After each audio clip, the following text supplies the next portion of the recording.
안녕하세요.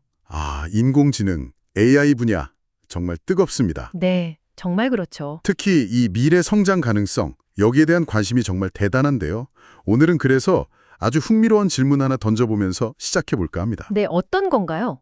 현재 시가총액이 한 26억 달러 정도 되는 빅베어 AI라는 회사가 있어요.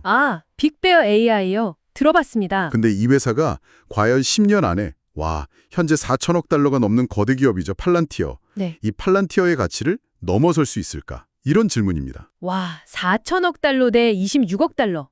이건 뭐 정말 다윗과 골리앗 싸움 같은데요? 그렇죠. 얼핏 보면 그렇죠. 그래서 오늘은 바로 이 두 AI 기업, 빅베어 AI와 팔란티어를 한번 집중적으로 비교 분석해 보려고 합니다. 빅베어 AI의 잠재력은 뭘지, 또 넘어야 할 과제는 무엇인지 좀 깊이 있게 탐색해보는 시간을 갖겠습니다. 네. AI 산업의 역동성, 또 기업 가치를 어떻게 봐야 할지 좋은 기회가 될 것 같습니다. 자, 그럼 본격적으로 한번 파헤쳐보죠. 우선 두 회사 다 AI 기반 데이터 분석, 이걸 한다는 공통점이 있고요. 네. 특히 정부기관, 그중에서도 국방 분야 고객을 대상으로 사업을 확장해왔다는 점, 이게 딱 눈에 띄더라고요. 맞습니다. 그 부분이 상당히 유사하죠. 빅베어 AI 같은 경우는 미 육군의 아주 중요한 시스템, 글로벌 포스 인포메이션 매니지먼트, 이걸 줄여서 GFIM이라고 하던데 이 시스템 개발 계약을 따냈었죠. GFIM이요? 그게 꽤 큰 계약이었을 텐데요. 전체가 임무 수행에 필요한 최적의 인력, 장비, 훈련 상태, 자원 배치 이런 것들을 실시간으로 파악하고 관리하게 돕는 그야말로 군 운영의 핵심 두뇌 같은 역할이라고 하더라고요. 그렇죠. 두 회사 모두 국방 분야에서 중요한 위치를 차지하고 있다는 건 분명 비슷합니다. 팔란티어도 사실 초기 성장에 정부 계약이 아주 큰 역할을 했고요. 맞아요. 하지만 바로 여기서 두 회사의 근본적인 차이가 이제 드러나기 시작하는 거죠. 차이점이요? 어떤 부분일까요? 주목할 부분은 바로 이 비즈니스 모델입니다. 팔란티어는 고담이나 파운드리 같은 아주 강력한 자체 소프트웨어 플랫폼을 먼저 개발했어요. 그리고 이 플랫폼 위에서 다양한 고객의 문제를 해결하는 솔루션을 제공하는 방식이죠. 아하, 플랫폼 기반이군요. 마치 운영체제 위에 앱을 까는 것처럼. 네, 뭐 그런 비유가 가능하겠네요. 잘 만들어진 틀 위에서 유연하게 적용하는 거죠. 그렇다면 빅베어 AI는 어떤 방식인가요? GFIM 같은 계약을 보면 굉장히 복잡하고 특화된 요구사항을 맞춰야 했을 것 같은데요. 정확합니다. 바로 그겁니다. 빅베어 AI는 팔란티어와는 다르게 각 고객의 고유한 요구사항에 맞춰서 솔루션을 거의 처음부터 설계하고 구축하는 맞춤형 서비스 모델에 더 가깝다고 볼 수 있어요. 아하, 맞춤형 서비스요? 비유를 들자면 팔란티어가 다양한 체형에 맞는 기성복, 사이즈, SML, XL 이런 걸 제공하는 브랜드라면 네. 빅베어 AI는 고객 한 명 한 명 치수 재서 완벽하게 딱 맞는 옷을 만들어주는 그런 맞춤 정장점 같은 느낌이죠. 그러니까 프로젝트마다 고유한 특성을 갖게 되는 겁니다. 비유가 확 와닿네요. 기성복대 맞춤 정장이라 최근에 빅베어.AI가 미 해군 주요 다국적 훈련에서 동맹국 간 협조 체계나 지휘관 의사결정 능력을 향상시키는 역할을 맡았다. 이런 소식도 있었거든요. 네, 봤습니다. 이것도 그럼 방금 말씀하신 그 맞춤형 접근 방식의 연장선으로 볼 수 있겠네요. 그렇죠. 그럴 가능성이 높죠. 해군의 특정 훈련 시나리오에 맞춰서 시스템을 조율하거나 개발했을 테니까요. 이런 계약들은 단순히 한 번 하고 끝나는 게 아니라 해당 군과의 신뢰관계를 쌓고 또 다른 사업 기회로 이어질 수 있다는 점에서 중요해 보이는데요. 물론입니다. 특히 국방 분야 계약은 한번 관계를 맺으면 굉장히 장기적이고 또 안정적인 수익으로 이어질 가능성이 높거든요. 보안 문제나 특수 요구사항 때문에 진입 장벽도 꽤 높고요. 그렇죠. 빅베어.AI가 이런 분야에서 성과를 내고 있다는 점은 분명 긍정적인 신호입니다. 기술력이나 특정 분야 전문성은 인정받고 있다는 증거니까요. 네, 그런 강점들 분명히 존재합니다. 그런데 이제 정말 흥미로운 지점으로 넘어가 보죠. 네. 바로 재무적인 현실입니다. 아까 말씀드렸지만 빅베어.AI 시가총액 약 26억 달러, 팔란티어는 4천억 달러를 훌쩍 넘어요. 어휴. 단순 계산만 해도 이게 거의 150배 이상 차이인데 이 격차를 10년 안에 따라잡는다. 이게 과연 가능한 시나리오일까요? 어떤 기적 같은 일이 벌어져야 할까요? 여기서부터가 이제 빅베어.AI가 직면한 좀 냉정한 현실, 도전 과제들을 봐야 하는 부분입니다. 네, 첫 번째는 바로 성장성의 문제예요. 성장성. 지금 AI 산업 그야말로 폭발적인 성장기잖아요. 관련 기술 투자도 엄청나고 많은 AI 기업들이 이 기회를 발판 삼아서 놀라운 매출 성장률을 보여주고 있거든요. 그렇죠. 뭐 몇 배씩 성장하는 것도 많고요. 그런데 이상하게도 빅베어 AI의 최근 2분기 매출은 오히려 전년 동기 대비 18% 감소한 3,250만 달러를 기록했습니다. 네. 18% 감소요? 지금 AI 시장이 이렇게 뜨거운데 오히려 매출이 줄었다고요? 네, 그렇습니다. 이건 정말 의외인데요. 네, 바로 그 점이 좀 심각한 우려를 낳는 부분입니다. 이렇게 시장 전체가 성장하는 순풍이 불 때조차 배가 느려지거나 뒤로 간다는 건 이건 분명한 위험 신호, 레드 플래그로 봐야겠죠. 단순히 시장 상황 탓을 하기는 어렵고요. 이게 계약 수주의 어려움을 겪고 있다는 신호인지 아니면 기존 계약 규모가 줄어든 건지 그것도 아니면 아까 말한 그 맞춤형 프로젝트 특성상 개발 기간이 길어서 매출 인식이 좀 늦어지는 그런 구조적 문제 때문인지 그 원인을 명확히 파악하는 게 중요하겠지만요. 네. 어떤 이유든 간에 지금 같은 황금기에 성장하지 못한다면 나중에 시장 열기가 좀 식거나 경쟁이 더 심해졌을 때 과연 의미 있는 성장을 할 수 있을까 이런 근본적인 의문이 생길 수밖에 없는 거죠. 듣고 보니 그렇네요. 정말 성장 모멘텀을 타야 할 시기에 오히려 역성장을 했다는 점이 상당히 마음에 걸립니다. 그럼 두 번째 도전 과제는 뭔가요? 두 번째는 아까 잠깐 언급했던 그 비즈니스 모델과 직결되는 수익성 문제입니다. 수익성? 맞춤형 모델의 수익성 말씀이시죠? 네, 맞춤형 솔루션 방식은 필연적으로 각 프로젝트마다 상당한 엔지니어링 노력 그리고 맞춤 개발 비용이 들어갈 수밖에 없어요. 고객 요구사항이 복잡하고 고유할수록 더 그렇겠죠? 네, 인건비나 개발비가 많이 들겠네요. 그렇죠. 이게 결국 매출에서 직접적인 원가를 뺀 이익률, 즉 매출 총이익률에 직접적인 영향을 줍니다. 이게 얼마나 남느냐가 기업이 R&D에 재투자하고 마케팅도 하고 결국 순이익을 내는 기초 체력이 되거든요. 매출 총이익률, 그게 구체적으로 팔란티어랑 비교하면 어느 정도나 차이가 나는 건가요? 차이가 아주 큽니다. 많이 큰가요? 네, 팔란티어 같은 소프트웨어 플랫폼 기업들은 초기 플랫폼 개발에는 막대한 비용이 들지만 일단 플랫폼이 안정화되면 새로운 고객을 추가할 때 드는 비용, 이른바 한계 비용이 상대적으로 매우 낮아요. 그렇죠. 소프트웨어는 복제하면 되니까. 네, 그래서 보통 매출 총이익률이 70%에서 90% 범위에 이릅니다. 거의 소프트웨어 판매 마진이죠. 70에서 90%요?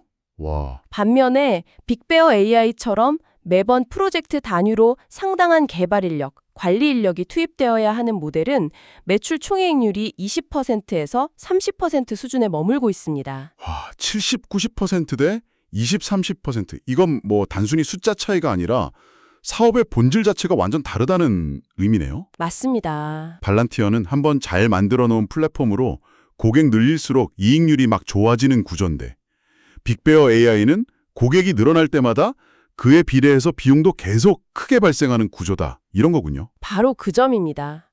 낮은 총 마진율은 여러 가지 어려움을 가져오죠. 어떤 어려움들이 있을까요? 일단 벌어들이는 이익 규모 자체가 작으니까 미래 성장을 위한 연구개발, R&D 투자나 아니면 공격적인 마케팅 혹은 잠재력 있는 기술 기업 인수합병 같은 데 사용할 수 있는 재원이 제한될 수밖에 없고요. 재투자 여력이 부족해지는군요. 네. 그리고 또 경제 상황이 안 좋아지거나 예기치 못한 비용이 발생했을 때 버틸 수 있는 완충력, 이것도 좀 약해지죠. 장기적인 경쟁력 확보나 지속 가능한 성장에 분명한 제약 요인이 될 수 있습니다. 그렇군요. 아까 성장성 둔화에 이어서 낮은 수익성까지. 그럼 이 모든 상황을 종합했을 때 빅베어 AI가 10년 안에 팔란티어의 현재 시가총액 4천억 달러를 따라잡는다. 이게 현실적으로 얼마나 어려운 도전일까요? 자, 계산을 한번 해보죠. 아주 관대하게 향후 10년 동안 팔란티어 주가가 전혀 안 오른다고 가정해봅시다. 현재 4천억 달러 수준을 그냥 유지한다고 치고요. 네, 팔란티어도 워낙 지금 고평가 논란이 있으니 그럴 수도 있겠죠. 그렇죠. 사실 팔란티어 현재 가치평가, 밸류에이션이 이미 상당히 높다는 걸 고려하면 아주 불가능한 시나리오는 아닐 수도 있습니다. 자, 이 상태에서 현재 약 26억 달러인 빅베어 AI가 10년 후에 4천억 달러가 되려면 매년 평균적으로 얼마나 성장해야 할까요? 계산이 바로 안 되는데요. 굉장히 높아야 할 것 같은데요. 복합 연간 성장률 CAGR이라고 하죠. 이걸로 계산해 보면 무려 연평균 166%라는 어마어마한 성장률을 10년 동안 매년 꾸준히 달성해야 합니다. 연평균 166%요. 매년. 네, 매년요. 166% 성장이라는 건 매년 회사 가치가 전년 대비 2.6배 이상씩 불어나야 한다는 거잖아요. 그것도 10년 내내요? 맞습니다. 2.6배씩 10년 연속으로요. 이건 정말 상상하기 어려운 수치인데요. 역사적으로 이런 성장을 이룬 기업이 있기는 한가요? 극히 드뭅니다. 특히 빅베어 AI처럼 이미 어느 정도 규모를 갖춘 기업이 그것도 현재 마이너스 성장을 기록하고 있는 상황에서 이런 초고속 성장을 지속한다? 이건 거의 불가능에 가깝다고 봐야 합니다. 그렇죠. 그래서 이 분석을 제시한 쪽에서도 빅베어 AI가 팔란티어의 현재 규모에 도달할 가능성은 매우 희박하다. 이렇게 결론을 내리고 있는 거고요. 이걸 좀 더 큰 그림에서 보면요. 현재 빅베어 AI가 보여주는 마이너스 성장률과 낮은 총 마진율이 이게 단순히 일시적인 부진이 아닐 수도 있다는 점입니다. 구조적인 문제일 수도 있다는 건가요? 네. 어쩌면 그 고비용의 맞춤형 솔루션이라는 사업 모델 자체가 빠른 확장과 높은 수익성을 동시에 달성하기에는 구조적인 한계를 가지고 있을 수 있다는 거죠. AI 시장에 대한 기대감이 최고조에 달한 지금 같은 시기에도 매출 기반을 못 키우고 있다면 향후에 시장 경쟁이 더 치열해지거나 기술 트렌드가 변했을 때 과연 지속적인 성장을 담보할 수 있을까? 이런 의문이 남는 겁니다. 일리 있네요. 결국 현재의 사업 모델과 재무 상태를 고려하면 팔란티어 같은 플랫폼 기반의 거대 기업을 따라잡는다는 목표는 단순히 시간 문제라기보다는 넘어서기 매우 어려운 구조적 장벽에 부딪힌 상황이다. 이렇게 해석하는 게 합리적으로 보입니다. 그렇군요. 정리를 한번 해보면 빅베어 AI는 미육군 GFIM 시스템이나 해군 훈련 지원 같은 국방 분야에서 인상적인 계약을 따내면서 기술력과 전문성을 입증했어요. 이건 분명 강점이죠. 네, 그렇죠. 하지만 그 이면에는 맞춤형 솔루션이라는 비즈니스 모델에서 오는 성장 정체, 그리고 낮은 수익성이라는 근본적인 어려움이 있다. 이런 거네요. 맞습니다. 이건 마치 강력한 엔진, 즉 기술력은 가졌는데 차체, 비즈니스 모델이 너무 무거워서 속도를 내기 어려운 자동차 같은 상황일 수도 있겠고요. 네, 비유가 적절하네요. 반면에 팔란티어는 강력한 플랫폼이라는 차체 위에 다양한 기능, 엔진 부품들을 효율적으로 얹어서 빠르게 달리는 자동차에 비유할 수도 있겠네요. 네, 그렇습니다. 기술 자체의 우수성만큼이나 그 기술을 어떻게 시장에 전달하고 수익으로 연결하는가, 즉 비즈니스 모델의 설계가 기업의 장기적인 성공에 얼마나 결정적인 영향을 미치는지 잘 보여주는 사례라고 할 수 있겠습니다. 그렇다면 이게 우리에게 시사하는 바는 뭘까요? 여러분께서 AI 관련 기업 투자를 고려하시거나 이 산업의 미래를 전망하실 때요. 단순히 어떤 혁신적인 기술을 가졌는가 혹은 어떤 유망한 시장에 진출했는가 이것만 볼 게 아니라는 점입니다. 네, 매우 중요한 포인트죠.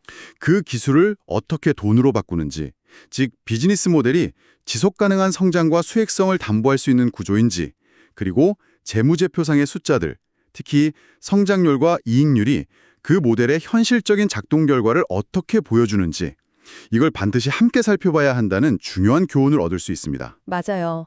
화려한 기술 뒤에 숨겨진 그 사업의 본질을 꿰뚫어보는 눈이 필요하다는 거죠. 네, 오늘은 빅베어 AI가 과연 10년 안에 팔란티어의 가치를 넘어설 수 있을까 하는 질문을 통해서 두 AI 기업을 좀 깊이 있게 비교 분석해봤습니다. 네. 그 결과 빅베어.AI는 유망한 AI 기술과 안정적인 정부 계약이라는 강점을 가지고 있음에도 불구하고 현재의 마이너스 성장 추세와 맞춤형 솔루션 모델에서 비롯된 낮은 총 마진율이라는 구조적 한계 때문에 팔란티어 같은 플랫폼 기업을 따라잡는 것은 현실적으로 매우 어려운 과제다. 이런 결론에 이르게 되었습니다.